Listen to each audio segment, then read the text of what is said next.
but I'm pretty Meeting sure. is called to order. Clerk will call the roll. Dr. Estrop, Mr. O'Neill, Yes. Ms. Phillip, Yes. Mr. Rue. Here. Mr. Copeland. Yes.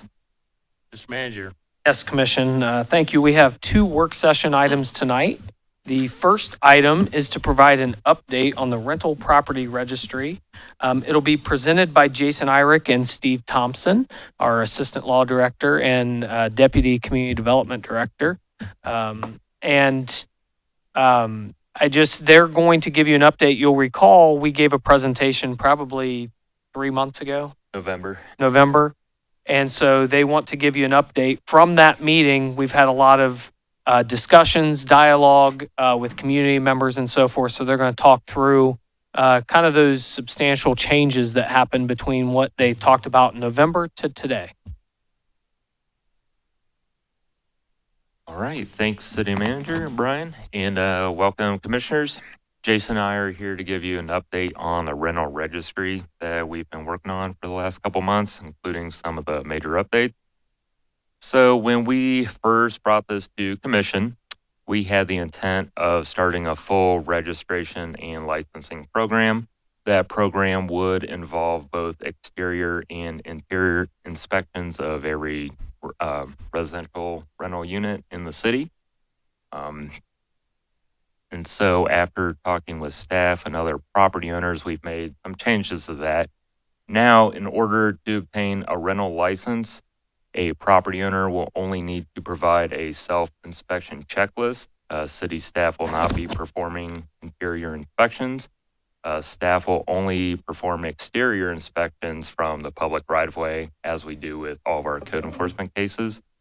And the property owner will just have to fill out that inspection, the registration application, and pay the annual fee. So the sum it up is pretty basic now. We just require an annual registration. The property owner will have to submit a self-completed checklist of the conditions of the interior. The fees are $35 if you own one rental unit. If you own 2 or more, it's $25 per unit.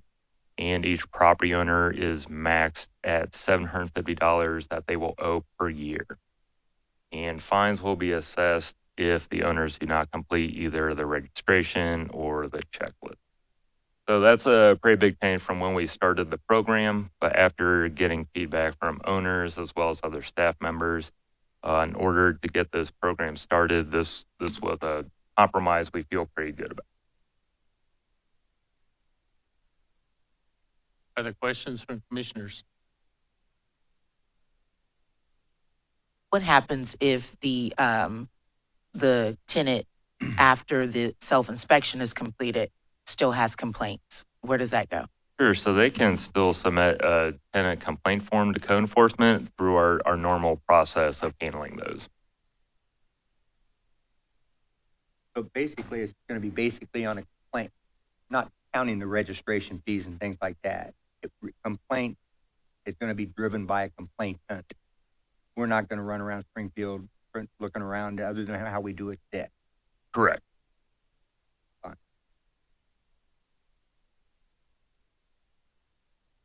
Other questions from commissioners? Okay. So I have a statement to read on behalf of Commissioner Estrop, who is not able to be with us tonight because he is hospitalized with pneumonia and associated complications with having pneumonia. So as these are the words of Dr. Dave Estrop.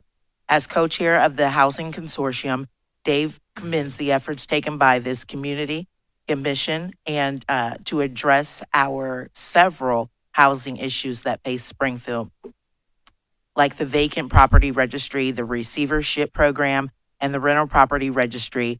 This is another step toward positive movement and creating accountability for property owners in our community. No one policy or program will be the sole solution to revitalizing our neighborhoods, but collectively, together, we can move our community forward and make it a great place to live. I'm hopeful that he will be present when we vote on the matter in 2 weeks. Signed, Dr. Estrop. Anyone else? Okay, manager. Yes, Commission, we have one additional work session item tonight, and that's going to be with Bobby Bruno, our Economic Development Manager. He's going to talk about the establishment of a Springfield Revitalization District along the South Limestone Corridor. Hi, everyone. Thank you for having me, commissioners. Good to see you all. So the next commission meeting on the 31st, we plan to bring before you a first reading for the Revitalization District. Get my slides going here. So a Revitalization District, what that is, if you recall, the Community Entertainment District was pretty similar that we did here downtown. It opened up new D5 licenses here in the downtown, and the Revitalization District works similar under ORC. So it's defined as a bounded area that includes or will include entertainment, retail, education, sporting, social, cultural, or arts establishments within a close proximity. So with that ability to open up 15 new D5 licenses, this is a D5L, and that's a little bit different because the goal here is restaurants. So 75% of the sales from businesses with the D5L have to come from food sales, not from liquor. So we're not trying to flood the corridor with clubs or bars or anything like that. And the state's objective with this, the creation of this under ORC, is to promote investment of new restaurants and other social and entertainment establishments. So in terms of the location on the South Limestone Corridor, just kind of wanted to highlight some of the exciting activity that's been occurring there recently. So if you look at Groceryland, that was late 2021, a $2 million redevelopment of the former Kroger. That's turned into a new supermarket for the community and created 65 jobs. Pathways Financial Credit Union has just kind of on the south side of John Street from Groceryland opened up a new branch that also features a community room for meetings and conferences and things of the like. Across the street on the west side of Limestone, Clark County Public Library opened a branch. I know that there's been a lot of programming there, obviously an awesome public use there. And under construction right now is Fire Station number 2. So that's a partnership with the city, with Clark State. We'll provide a new opportunity for the city to provide fire services and training through Clark State. So super excited about all that. And in terms of sort of capturing all this exciting momentum we have on the corridor, we want to see some of that private commercial investment coming in. So that was kind of the logic of the Revitalization District. So if you see the map up there, it goes roughly from like a block to the north of John Street, kind of where the north side of Groceryland's parcel is, basically down to Leffels Lane along the South Limestone Corridor. Goes about as far west as Rado Circle and about maybe a quarter mile to the east of 72 there. So within this corridor, there are 6 existing hotel establishments. Most of the other commercial activity would be characterized by drive-through fast food. So there's definitely a lack of sit-down dining offerings for the local community, but that also has a negative impact on the hotels in the sense that, for folks that are passing through town, taking advantage of 70, or for folks that are here as tourists taking advantage of some of our amenities, in terms of the dining around those hotel sites, for sit-down options, it's pretty lacking. So we feel that this is the kind of project that could incentivize like a steakhouse type development, something that would complement those hotels nicely. And then obviously just having that proximity to I-70 is great for any commercial activity, right? You want to be near a major interstate. That's where a lot of activity is happening around the region. We're seeing that sort of the community take advantage of that with developments like Gabe's. So we thought more on the commercial community amenity side, let's do the same. So this will be about a 92-acre districts, quote unquote, and it will open the 15 new D5L permits. So we're really excited that this can hopefully knock down a barrier to potential restaurant development on South Limestone and keep that momentum up. So if you all have any questions for me, I'm happy to answer them. This is where I go to eat already. You didn't mention El Toro or Rudy's, by the way, and those are both going establishments already.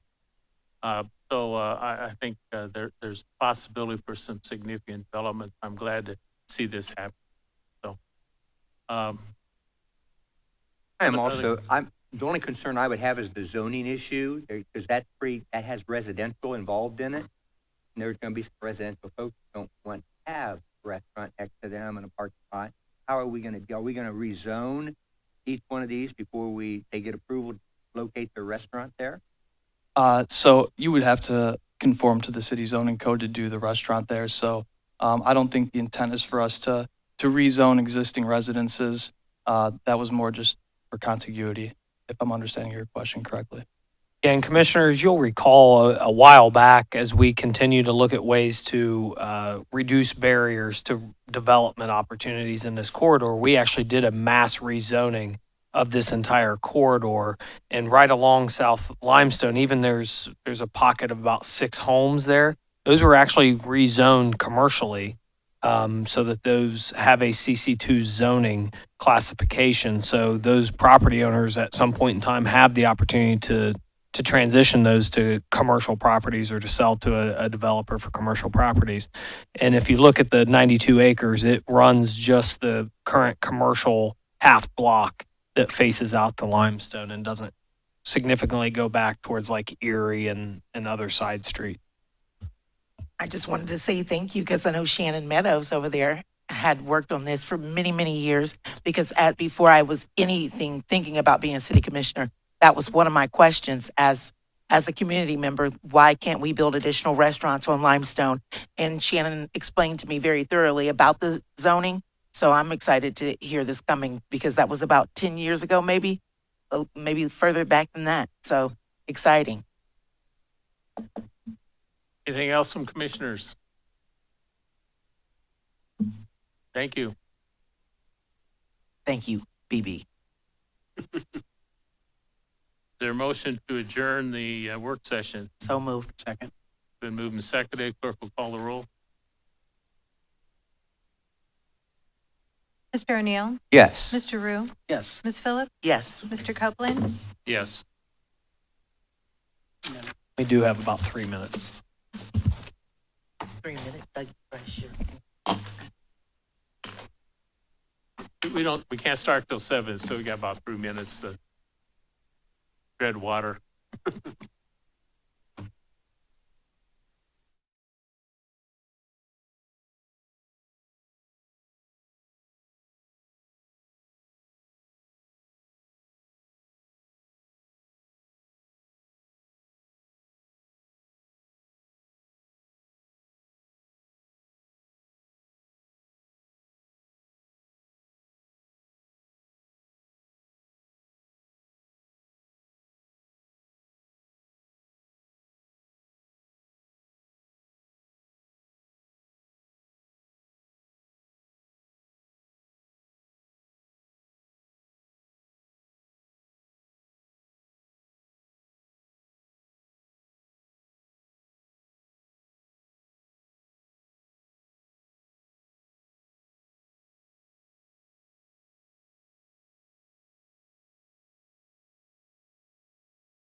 Serving Jay.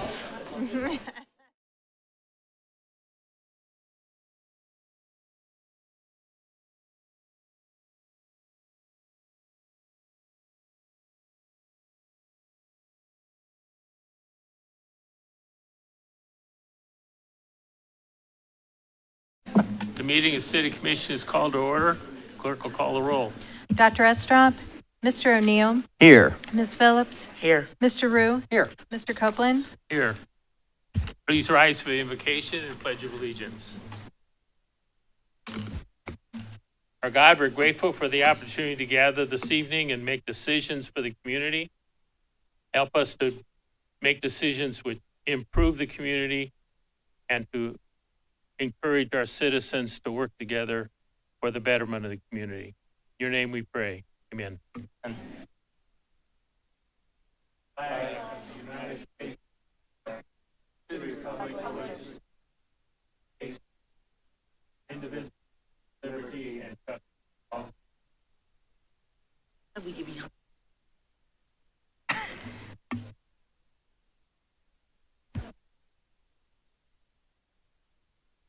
Is there a motion to approve the minute? So moved. Second. It's been moved and seconded. Mr. Rue, Yes. Ms. Phillips, Present. Mr. O'Neill, Yes. Mr. Copeland. Yes. Clerk will proceed with first reading. An ordinance providing for the issuance and sale of notes in the maximum aggregate principal amount of $8,565,000 in an anticipation of the issuance of bonds for the purpose of paying the cost of improving the A municipal water system facilities, including replacing water lines and improving the water treatment plant by installing a substation air brake and constructing a liquid ferric building, together with all necessary appurtenances thereto, and B, municipal sewer system facilities, including but not limited to constructing and installing sanitary and storm sewer lines, rehabilitating the city's wastewater treatment plant by replacing a primary effluent pump and substation, post-aeration gates and sludge pump, installing combined sewer overflow mitigation and inflow infiltration elimination project, and purchasing real estate and related interests therein, together with all necessary appurtenances thereto. Amend ordinance number 9190, passed March 12, 1991, and commonly known as the codified ordinances of the city of Springfield, Ohio, by the enactment of Title IX of the Building Code entitled Rental Property Registration Program, and adopting administrative procedures related thereto. Authorizing the city manager to enter into a utility transfer agreement with the Board of County Commissioners of Clark County, Ohio, to transfer ownership of certain utility districts. Any questions or comments on first readings from commissioners? These will be scheduled for our next meeting. Clerk will proceed with second readings. I guess.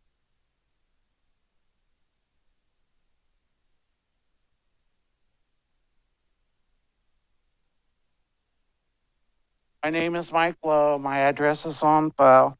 I wanted to talk about this rental residency thing. What about commercial? Is anything happening with that? Because we have buildings here, commercial needs to be looked at.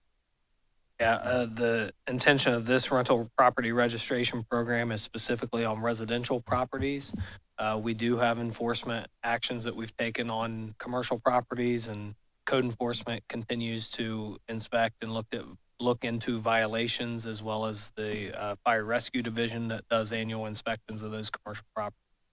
And it's also easier to find landlords of commercial properties. They're not really landlords or building owners. So this is to find landlords that are just not paying attention to property. Clerk will proceed with second readings.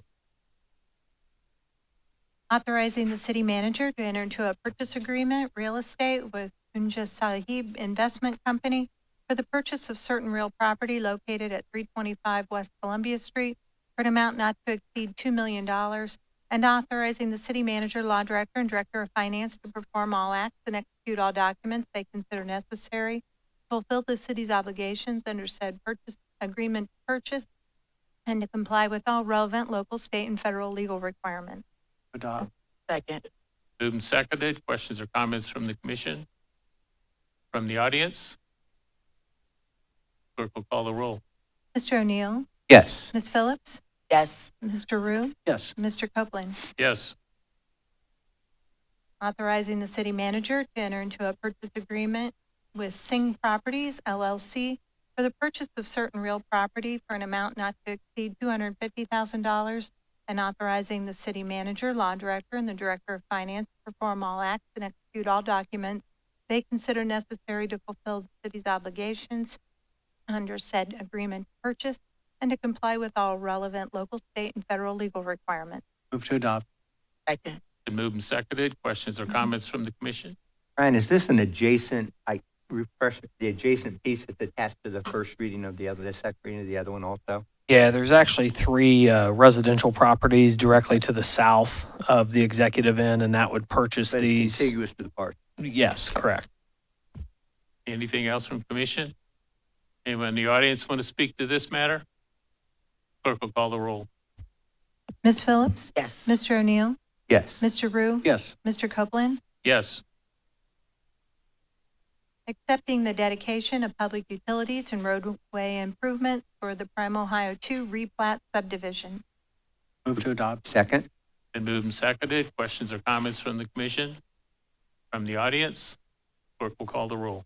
Ms. Phillips, Yes. Mr. O'Neill, Yes. Mr. Rue, Yes. Mr. Copeland, Yes.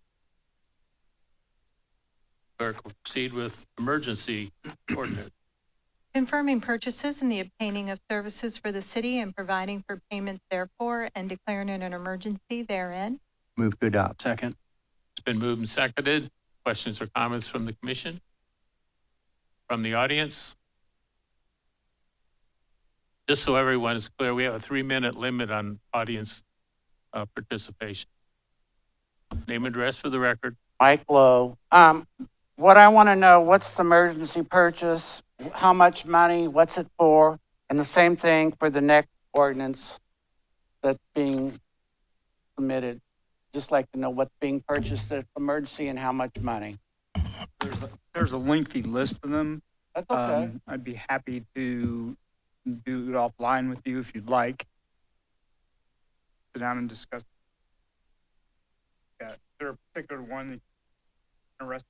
Well, I don't know which ones they are. I'm just wondering, how much money is being spent or what? Oh, there's a lengthy list of them. I'll be happy to share them with I you. mean, these or- are obligations that the city has with contractors that are within the guidelines that the commission agrees to. That's why you see these short line items. These are not expenses that we're not aware of. This specific moral obligation list is comprised of 4 items, totaling less than $50,000.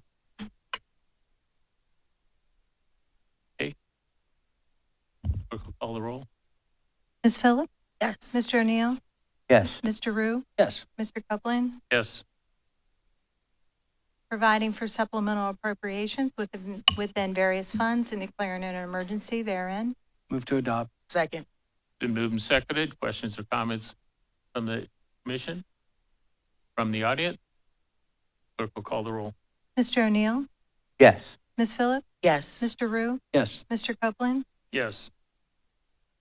authorizing the payment of up to $74,000 to the Board of County Commissioners of Clark County, Ohio, to obtain planning services from Clark County Springfield Transportation Coordinating Committee, TCC, for the 2023 calendar year, confirming and approving related expenditures incurred from January 1, 2023 to the passage of this ordinance, and declaring it an emergency therein.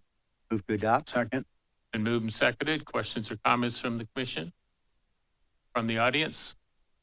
Clerk will call the roll. Ms. Phillips, Yes. Mr. Rue, Yes. Mr. O'Neill, Yes. Mr. Copeland, Yes.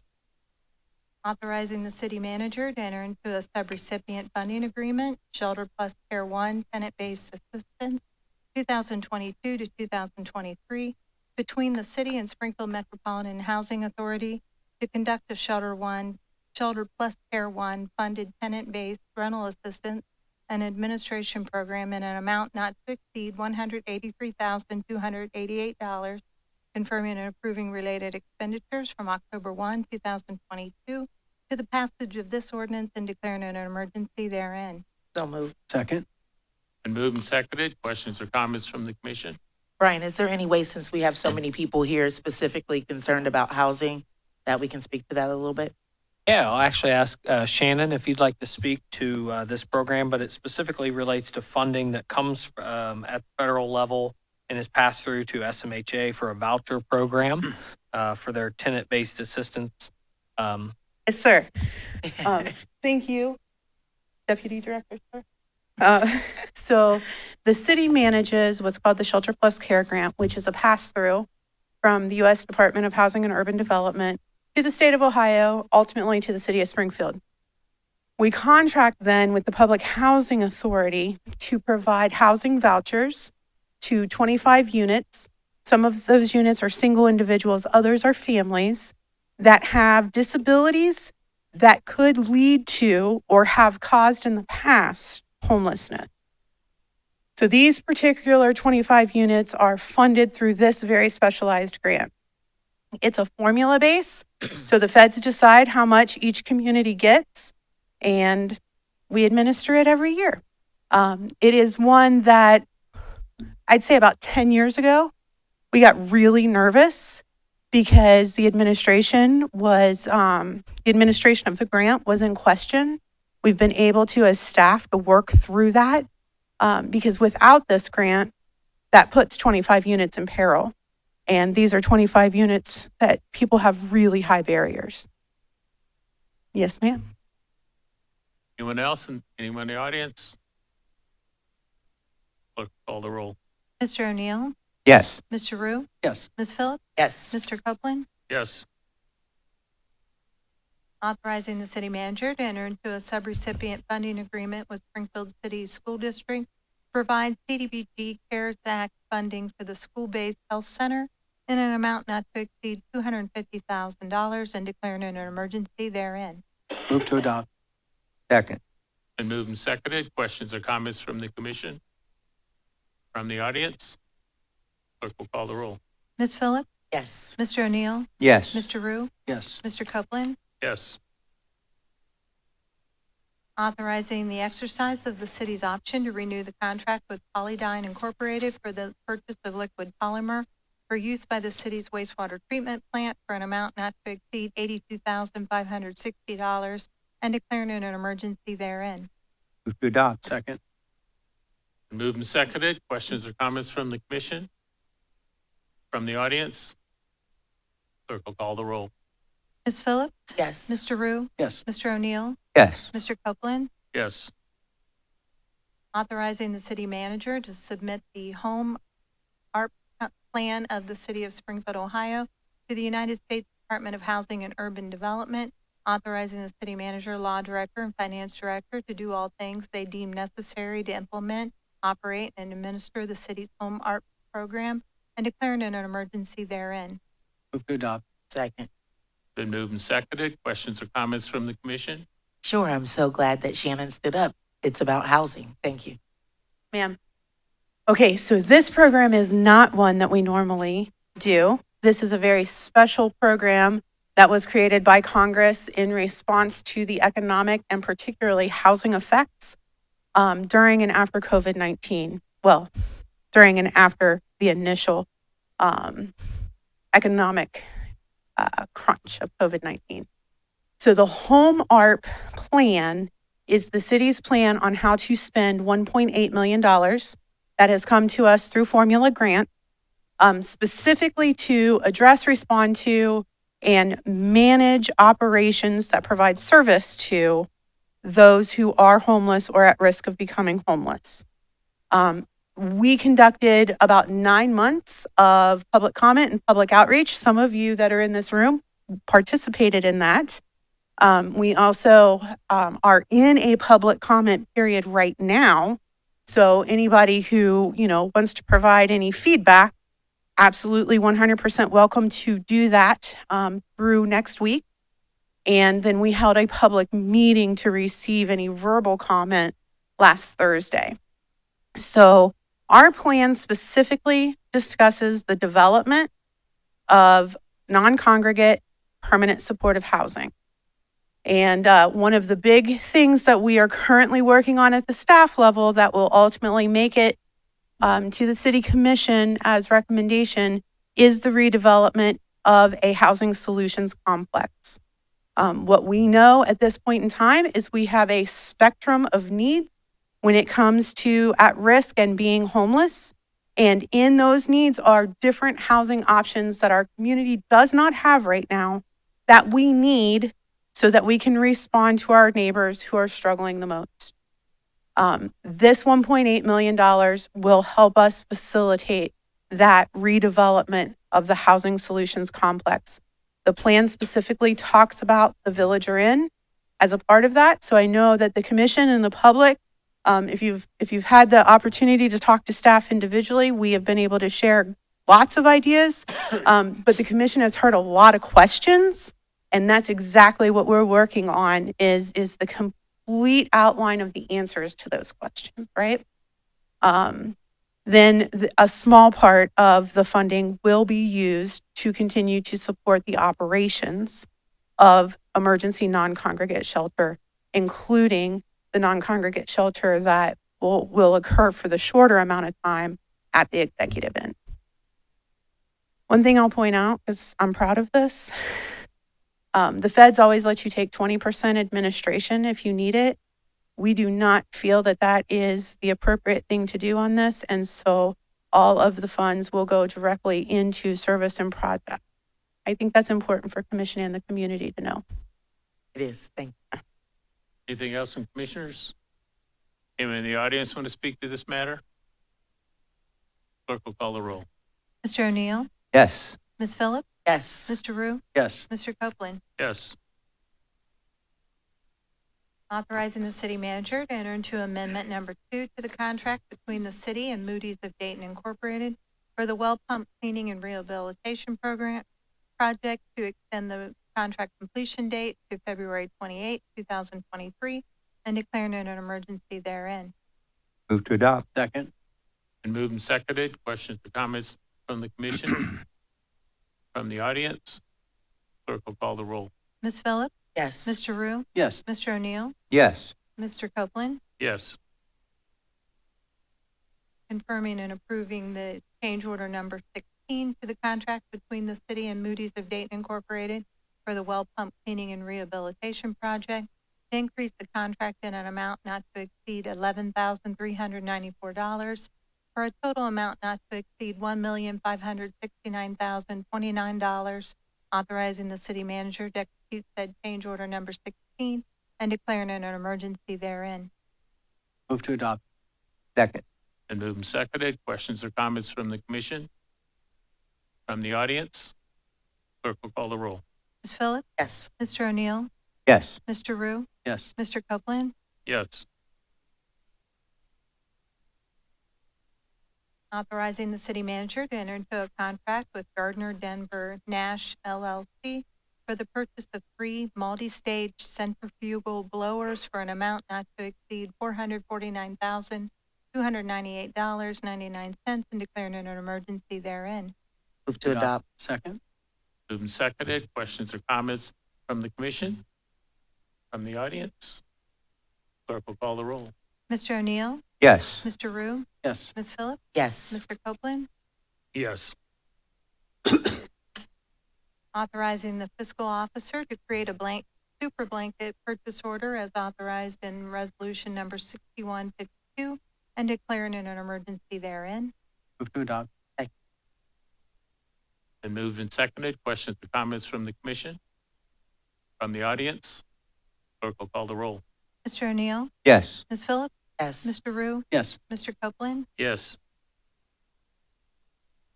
appointing Katie Eviston as Finance Director beginning January 28, 2023, and declaring an emergency therein. Move to adopt. Second. Go ahead. Moved and seconded. Questions or comments from the commission? Super stoked. Mm-hmm. Yeah. Katie's From the gonna- audience? Thank you, Mayor. I'm Katie Eviston. I'm currently the Assistant Finance Director for the city. Good evening, commissioners, colleagues, and community members. I stand before you tonight humbled and honored by your consideration to appoint me as the city's next finance director. I would not be speaking to you tonight if not for the support of my family, mentors such as Mr. Beckdahl and City Manager Heck, and the many other dedicated public servants that I work alongside each day. To all of you, thank you.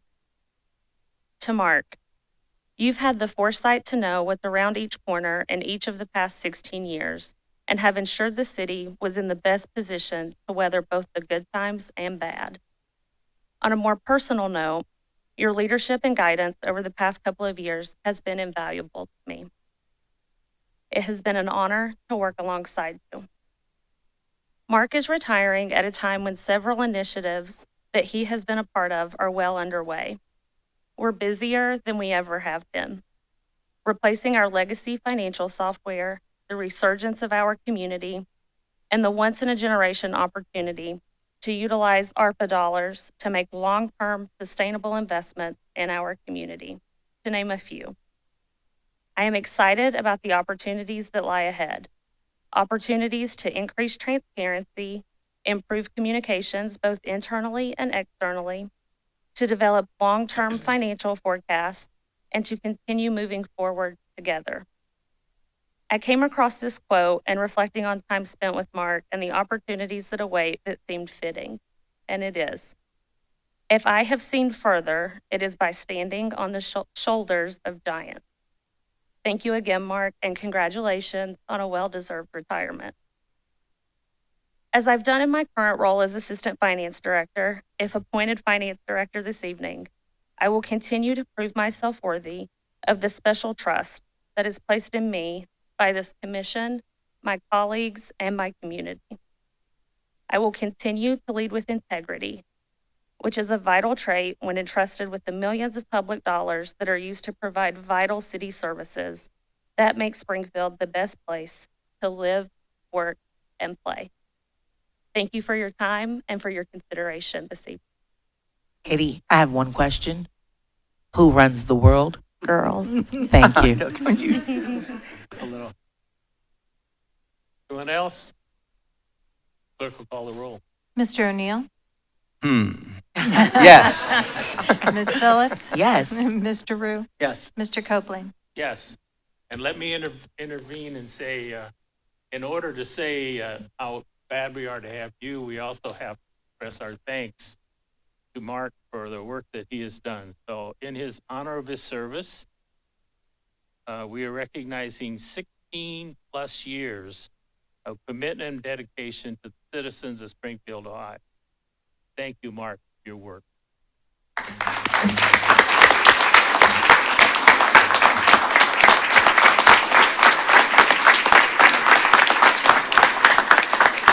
Grab Mark's tissues. It's so emotional.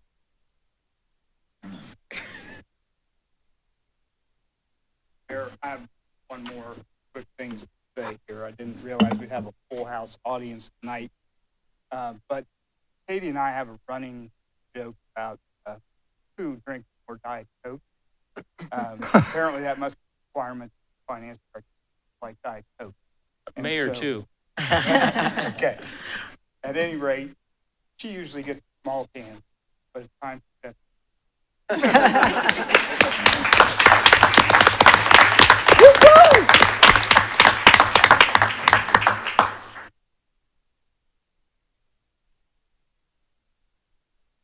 We look forward to working with you, and we're grateful to have had the chance to work with Mark. I just had a couple of comments about Mark. I feel so privileged being able to work with Mark over the last 16 years. I've known him a lot longer than that. But we are so fortunate. The finance director's job is one of the commissioners' appointment. That's how important it is. And Mark came into a situation that just wasn't on really solid footing when he got here. And he took it on, and he took care of it. He hired the right people.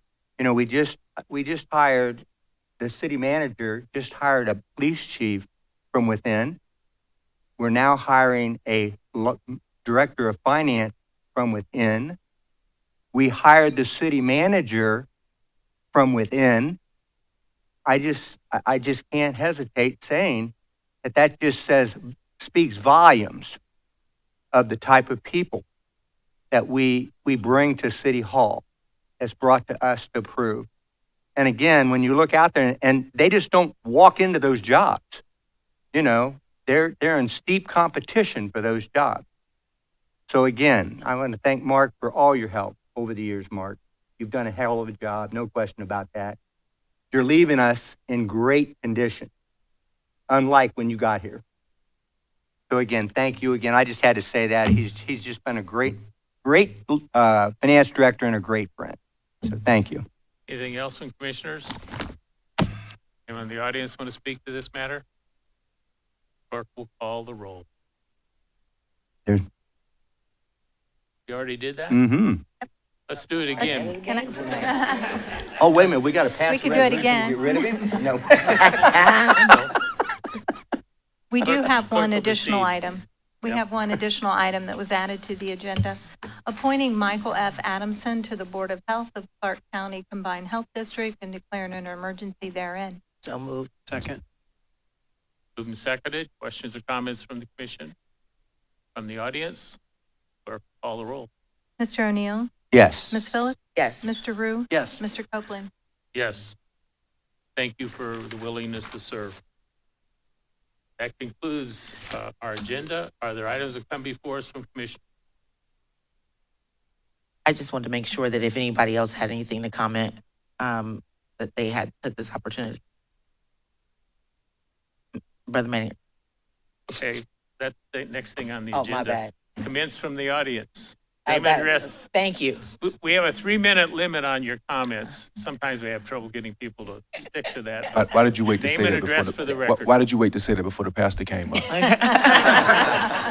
You don't think we can do it in 3 minutes? Yeah. Say hello in 3 minutes.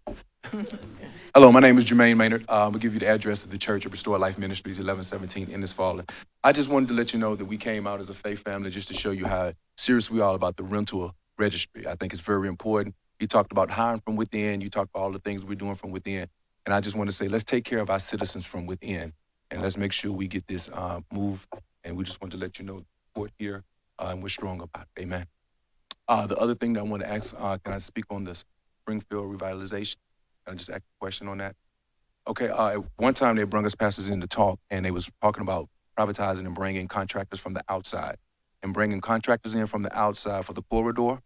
Our question was, are they going to allow them to bring their own workers, or are we going to hire people from the city of Springfield? Because we have people in the city of Springfield who can do those jobs, and I'm just asking, are we going to hire from within?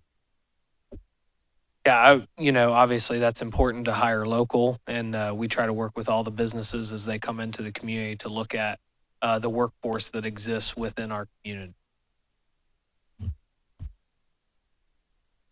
Anyone else? Name and address for the record again. Mike Lowe. I would like to know how long a commercial building can sit empty with code violations. Residential homes are sent code enforcement letters to fix the problems. The Credit Life building has been sitting empty for many years with broken windows at the top, which is a hazardous walking on the sidewalk. There have been many owners for this building in the last several years. I am told the building cannot pass code regulation. And in addition, the owners owe $64,401.30 in back taxes, owned by Hometown Community Development. Also, the Tecumseh building at 3436 West High Street has been sitting for over 25 years. Also, I would like to know about the 911 emergency building that's been sitting empty for 2 years, wasting our money with utilities. And I was told the holdup was IT.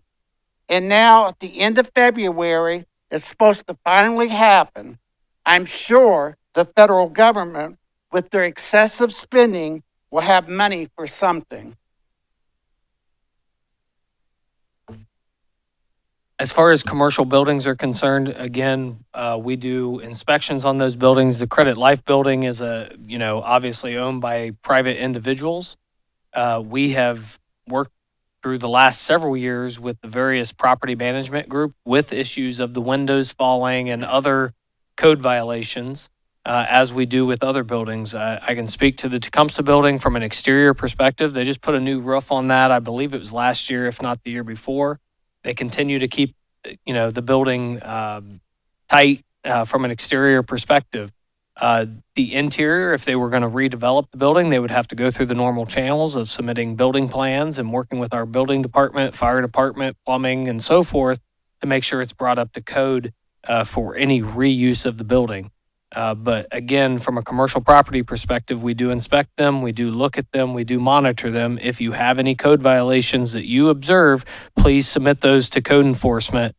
Because it works similar to how it does in the neighborhoods. If you have a citizen's complaint, you can file that.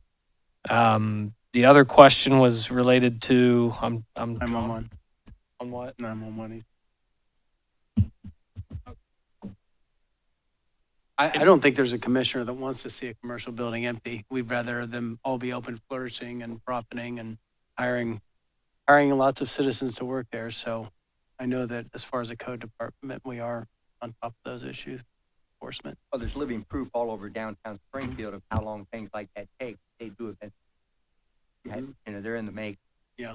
Oh, and I do want to address the other pieces on the 911 center. That is a county-owned building, a county-owned facility that we do contract with the county sheriff's office, the Board of County Commissioners through the county sheriff's office for 911 dispatch. They are working or operating in two separate locations right now, but working together. The building is on Home Road, is set to go live at the end of February. And we continue to work with them and our partners at the county on seeing the success of that building. And again, as a city commissioner, we would have loved to have seen that open 6 months to a year ago and going. So things we're not in control of, Mike. We don't control that. That's a county operation. We buy their service, but they run the building. Anyone else want to speak to us? I want to speak to the vote that we'll take at the next meeting over the rental property registry. There are certain times the commissioner is in conflict with these votes.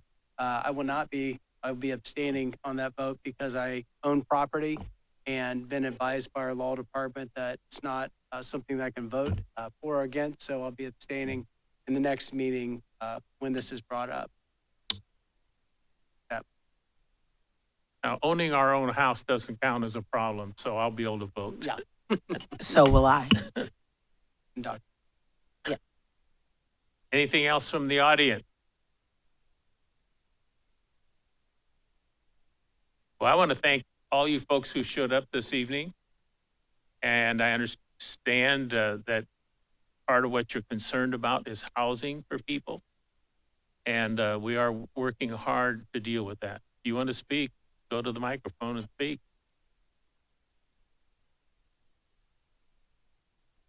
Hello, my name is Nicole Scott, and I live at 301 West State Street here in Springfield. I got a question about the rental registry. I mean, where's the information about what it's going to be and, what it entails, and the code and violations that has been going on and different things? Because that's really a sore spot with me because I've been a victim of it for years. Right next to me, like 50 feet away, is the next house. And a landlord that apparently everybody knows about down here gets away with things, and I'm just getting sick of it by being next door to him. I would like to know the ins and outs of the rental registry, the information. I mean, what is it going to do? Are you accepting any input from homeowners that are victimized by this to where they can give you suggestions on maybe how to help curb this kind of landlord? I don't want to say the name, but this kind of landlord that goes on. I'd be real interested. Hey, that's what I thought we were coming here for, but I haven't heard anything. I just heard, I don't know, a bunch of verbal judo, but I don't know what, are we going to address that tonight or not? So there was a work session prior to the formal city commission meeting that gave updates as it related to the rental property registry. Staff spoke to commission back in November. Changes have been made by working with community stakeholders and so forth, bringing us to where we're at tonight of what we'll present in 2 weeks for a final vote. I would encourage you, if you'd like to sit down with our community development staff, Steve Thompson, our assistant law director, Jason Irick, and they can go through the finer points of the actual registry documentation as far as code enforcement violations and complaints and previous complaints. You can certainly speak to our code enforcement division that can provide you details of any past code enforcement violations on a property, and file complaints moving forward as well. Brian, can I also add that on the city's website, there is where you can make a complaint. And that's where, whenever anybody asks me what to do next, I direct them straight to the website. So if you do have concerns about the neighbor or the landlord, you can make that complaint via our website. Yeah, and that's at springfieldohio.gov. And then also Shannon Meadows, our community development director, will actually be at Restored Life Ministries next Thursday, next Thursday, to speak about the rental property registry and other just housing initiatives going on. Thank you. Anyone else? Is there a motion to adjourn? Wait, Camille Hall. Hi, my name's Camille Hall. I live at 357 Buxton Avenue. Thank you, Crystal. My question is, in my situation, I'm a homeowner. Across the street from me, I have made numerous complaints related to a specific landlord that's not local. So in those situations, my question is, how is what's being suggested going to, essentially from an accountability standpoint, hold these landlords that are not local in Florida, in wherever else, accountable to actually live up to the standards that we're trying to set? what we act on tonight was really a step in that direction. And it gives us the right to get the information we may need in order to proceed. And Shannon Meadows, who's right down here, talk to her and she'll tell you what she has in mind. Okay, right in front of you. I know Shannon, thank you. Part of the purpose of the registry was to do exactly what you just brought up, the fact that we need to find people that are not taking care of their properties, that don't live locally, especially. Right. This is a step in the direction that you want to go. And we're glad to take it. Amen. Anyone else? Okay, is there a motion to adjourn? So moved. Second. Been moved- Alrighty. Been moved and seconded. Clerk will call the roll. Mr. Rue? Yes. Mr. O'Neill? Yes. Ms. Phillips? Absolutely. Thank you, Mr. pencils. Copeland?